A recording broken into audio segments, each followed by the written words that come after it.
হলিউডের সবচেয়ে বড় রাত, অবশেষে ঘোষণা হয়ে গেল 98th একাডেমি অ্যাওয়ার্ডস এর বিজয়ীরা। আর এবারের অস্কারে এমন কিছু মুহূর্ত ঘটেছে যা ইতিমধ্যেই সিনেমা ইতিহাসে জায়গা করে নিয়েছে। লস অ্যাঞ্জেলেসের ডলবি থিয়েটারে অনুষ্ঠিত এই জমকালো অনুষ্ঠানে বিশ্বের সেরা অভিনেতা, পরিচালক এবং চলচ্চিত্র নির্মাতারা একত্রিত হয়েছিলেন। কিন্তু সবার নজর কেড়ে নেয় একটি cinema, one battle after another. এই ছবি জিতে নেয় বেস্ট পিকচার এবং বেস্ট ডিরেক্টর, যার জন্য পুরস্কার পান বিখ্যাত পরিচালক পল থমাস অ্যান্ডারসন।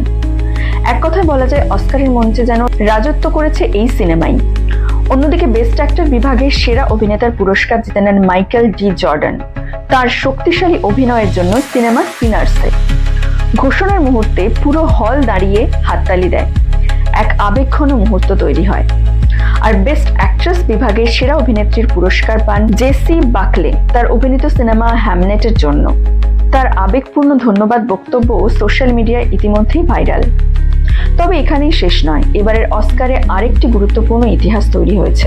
সিনেমা সিনার্সের সিনেমাটোগ্রাফির জন্য অটম ডুরাল্ড আরকাপ প্রথম নারী হিসেবে বেস্ট সিনেমাটোগ্রাফি পুরস্কার জিতে ইতিহাস করেছেন। বিশ্লেষকদের মতে এবারের অস্কার শুধু বড় বড় তারকাদের জয়ের গল্প নয়, এটি নতুন ইতিহাস, নতুন প্রতিভা এবং সিনেমার ভবিষ্যতেরও ইঙ্গিত। তাহলে প্রশ্ন রয়ে গেল, এই নতুন প্রজন্মের সিনেমা কি আগামী কয়েক বছরে পুরো হলিউডের ধারা বদলে দেবে? প্রতিবেদনটি ভালো লেগে থাকলে সাবস্ক্রাইব করুন রেড পোস্ট নিউজ। ধন্যবাদ।